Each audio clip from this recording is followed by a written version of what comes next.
it's been, oop, dang it.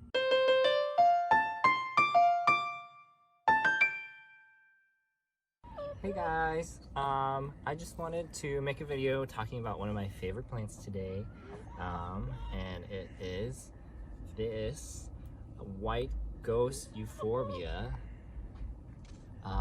This is one of my favorite plants because it's so easy to take care of, and it is just so interesting because it's mostly entirely white and it has these pink tips. I don't know if you guys can see those pink tips. And this is one of my favorites because I live in the desert and it's easy to grow. Today it's like 105 degrees outside, so this plant will do okay with that and I won't really have to worry about it. It is called a white ghost cactus, but it is in the Euphorbia family, which is different. So a lot of people will confuse this as a cactus, but it's not. And one of the main differences that I appreciate about it is that Euphorbias are a little more forgiving if you overwater them. And I'm definitely an overwaterer. So one of the nice, okay, sorry about that guys. I got a phone call while we were filming the video, so it got cut off.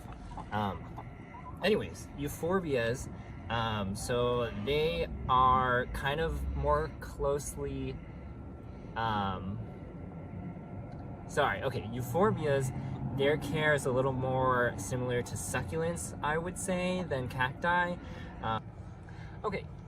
So anyways, Euphorbias are very interesting in that the different species of Euphorbia can have very different looks.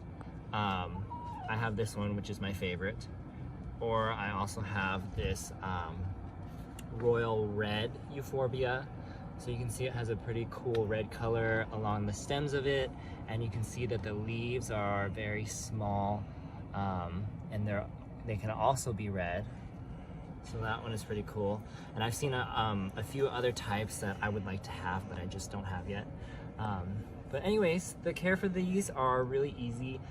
You just water them once a week, or you water them when the top few inches of soil is dry. They can be in a well-draining soil. I've found that they're pretty forgiving if the soil isn't that well-draining either. And poor soil is fine. They don't care. And then I also wanted to show you guys how to propagate these because I'm super excited because I cut an arm off of this and I did put it in some soil and it did start growing some roots. So I just wanted to show you guys how to propagate this. Okay, so for this part, I'm gonna do a close-up just because I wanted to show you guys. So Euphorbias, they have this sap that is released when they get a wound on them, or you cut one of their arms off, and the sap can be an irritant, so please use caution when you're doing this. Don't get it in your eye. A lot of people will wear gloves. I don't, because I'm pretty careful with not getting the sap on me.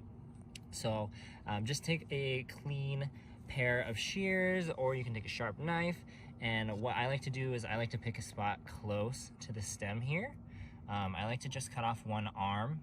You can do this by cutting the entire stem here, if I were to cut it like here, but I don't like to do that because it leaves a huge scar on the original plant. So I prefer to just cut one arm off and propagate that. So I'm gonna go ahead and cut this, and then you'll see that a lot of white sap is going to bleed out of here. So I'll cut it right now, and I'll just cut as close to the stem as I can. And there you can see the sap is already starting to bleed. And it's coming out right here as well. Some people will wash this off, so if you want to wash this off, you can totally do that. I don't. I kind of think that it serves its purpose in hopefully helping heal the wound better. I assume that it's antibacterial or antifungal, and it helps the plant not get infected after an arm gets knocked off or something like that. I'm not an expert, so don't take my word for that. I just feel like the sap is there for a reason, and I'm gonna let it come out of the plant, and I'm gonna let it sit on the wound. And then what I'll do is I actually don't even wait at all for the sap to dry up or anything. Other videos will tell you to leave this out for like a week and let it dry out. I live in Arizona, so it's super dry out here. The humidity is like 5 or 10%, so I'm not too worried about it getting moist and getting rotted. If you live in an area, maybe, you know, Florida, or if you live in California and it's like 50% humidity all day, you might want to go ahead and leave it out for like a week and let it dry just to be safe. But I'll just show you what I do because it has worked, and I'll show you some results as well.